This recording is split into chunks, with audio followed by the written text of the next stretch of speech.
Okay. Hi again. It's Dr. Young.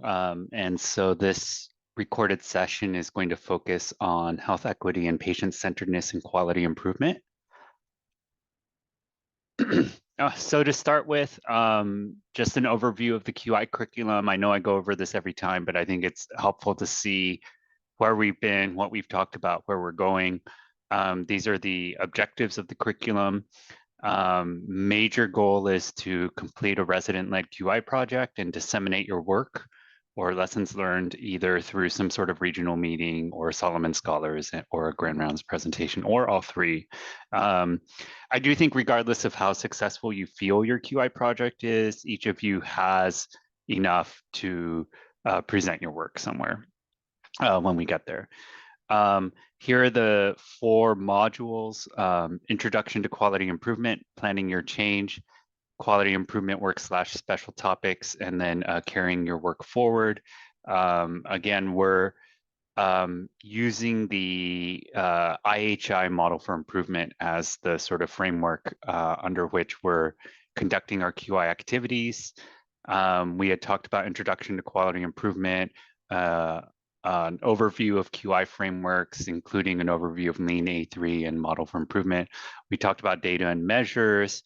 We compared Lean A3 to the Model for Improvement. We've talked about aim statements. We've talked about planning your change, and went over some tools like driver diagrams and fishbones that you can use to come up with ideas for change and to plan your change. And so we're going to pivot a little bit. You're going to have time during the live session to collaborate and to work on your projects. And I want you to focus on, getting your data charted. What is your baseline data? Making sure you have an aim statement, and then start coming up with tests for change. And I think over the next few sessions, I'm hoping that you can start to do some change and track if you're making improvements or progress. But as we're spending that time doing work, I wanted to talk about a couple of special topics. Today's session is going to be about health equity and patient-centeredness in quality improvement. And the next time we'll talk about addressing barriers to change. And so this is what we're going to talk about: health equity and patient-centeredness. And so health equity and quality improvement is, well, I would say health inequity obviously exists in healthcare, exists in our society, exists in the world in general, and quality improvement is no exception. And you can read more. There's a lot of materials out there. It's a very kind of hot topic right now, health equity and quality improvement. But there's this recognition now that if our quality improvement efforts do not intentionally address equity, we may either maintain disparities that exist or even increase disparities that exist in our healthcare systems.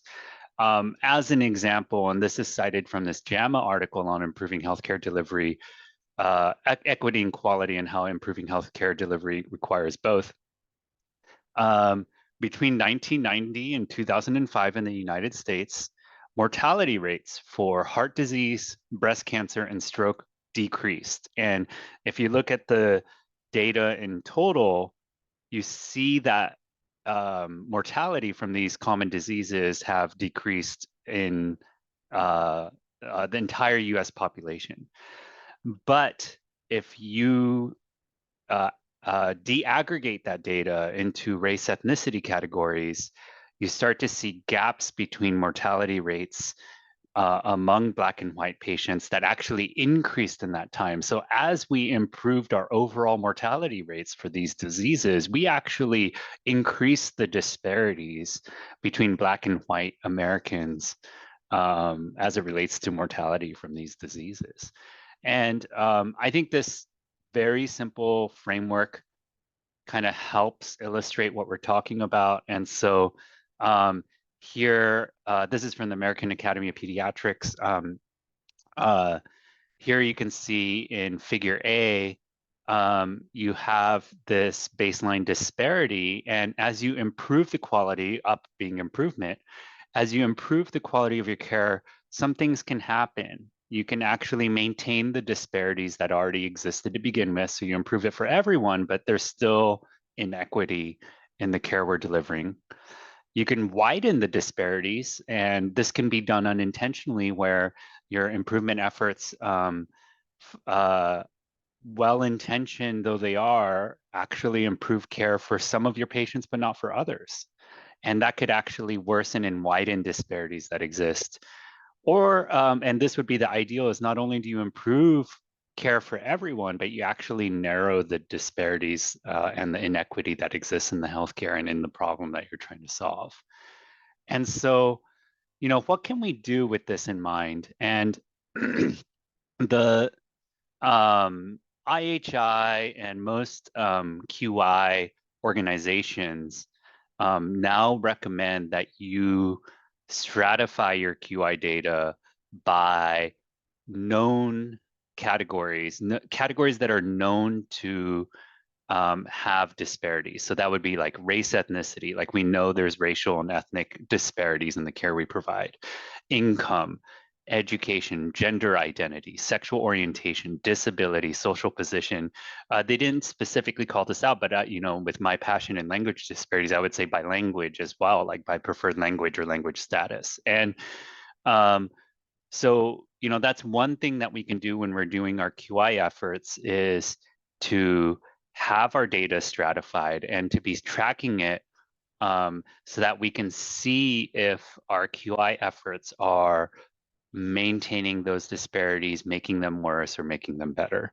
And you could actually choose to make equity one of your measures. It could be a balancing measure or a process measure or an outcome measure. And you can actually devise a metric by which you can track and measure those inequities and see that they're getting better. And we'll talk more about some specific examples, and I'll talk about some examples at the end. But before going into those specific examples, I also wanted to talk about patient-centeredness and quality improvement. And I think that this is something that gets overlooked in a lot of what we do, whether it's clinical care, research, or quality improvement. Where is the patient, right? And so obviously the goal of our quality improvement is going to be improving the care of our patients. But where is the patient on our QI project? Are they a part of our QI team? And I can say from experience that including the patient perspective in our QI efforts can help address equity issues and can actually help us come up with ideas or perspectives that we wouldn't have otherwise. And we'll go into some specific examples, but the one example I'll go through for this recorded talk is in my area of interest, which is language disparities. And so this is at LA General Medical Center. I showed this slide when I gave my Grand Rounds talk as well, but we did an audit of internal medicine rounds between January and March of 2020. And in March of 2020, we stopped doing audits because of the COVID pandemic. But before we stopped, we actually had this observation of like how often for our LEP patients are we using interpreters during rounds? And if we're using an interpreter, what type of interpreter are we using? And what you can see here is that 36.4% of the time, and this is a Pareto chart, which I talked about before, but 36.4% of the time, we were using like a medical student or a physician or a nurse, right? And although this is okay, especially if we're using a medical student, that's probably not okay. These are people who have other jobs. They're maybe not certified medical interpreters. Their level of fluency is variable. And so, the ideal would be to use an in-person interpreter or a phone interpreter, which in our data was used a significant amount of time, but not as much as we used, what was available to us, like medical students and things like that. Just over 10% of the time we were using families and friends. And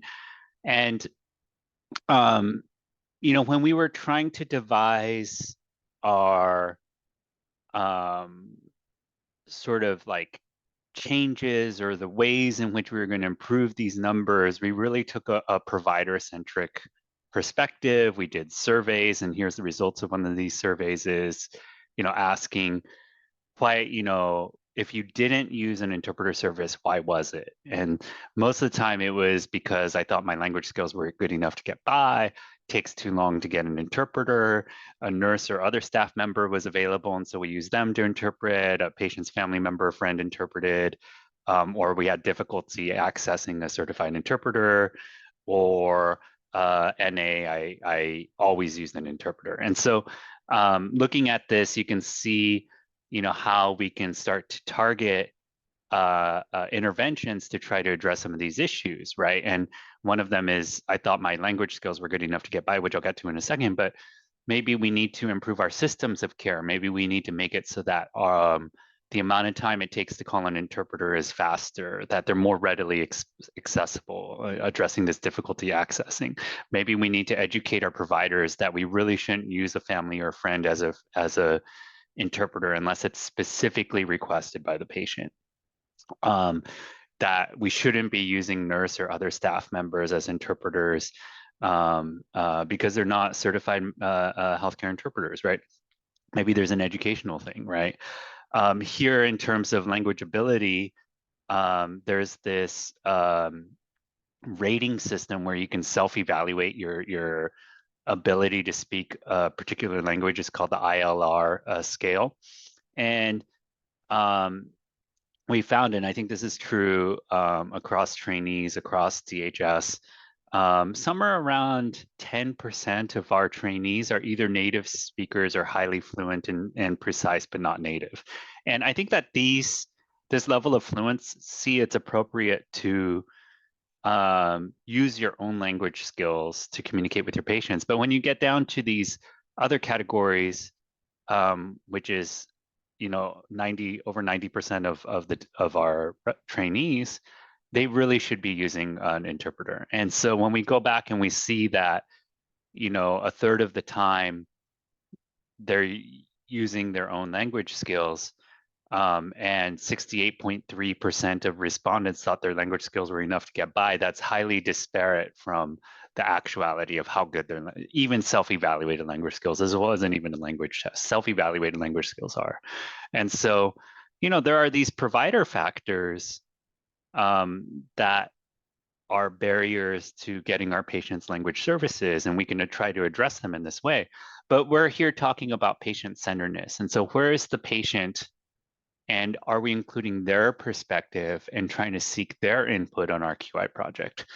And so to that end, as a part of this QI project, we actually presented our work to the Patient Family Advisory Council, presented some of the slides I just showed you, talked about what we were trying to do in terms of improving language access, and got some input from these patient family advisors on our QI project. And what we found was actually surprising, interesting, and led to some recommendations that we had as a part of our QI project that were different than that we wouldn't have come up with on our own. So what am I talking about? So when we talked to the Patient Family Advisory Council, which what we found was that sometimes actually patients preferred their family members to interpret for them.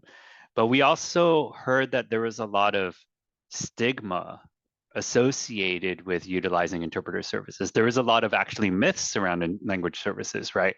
So some of the patient family advisors were saying that, as a patient who's altruistic, I might think that my language skills are good enough to get, my language skills as a patient are good enough to get by, that the interpreter is a limited resource and maybe should be used for someone else. That's one example. Another stigma was that if I admit to um, needing an interpreter, that I'll get different level of care. And then another one was that if, sorry, got a little distracted for a second. So um, a lack of knowledge of like what resources were available and that our rights, that they were actually obligated to we're obligated to provide the language services, and we actually want to.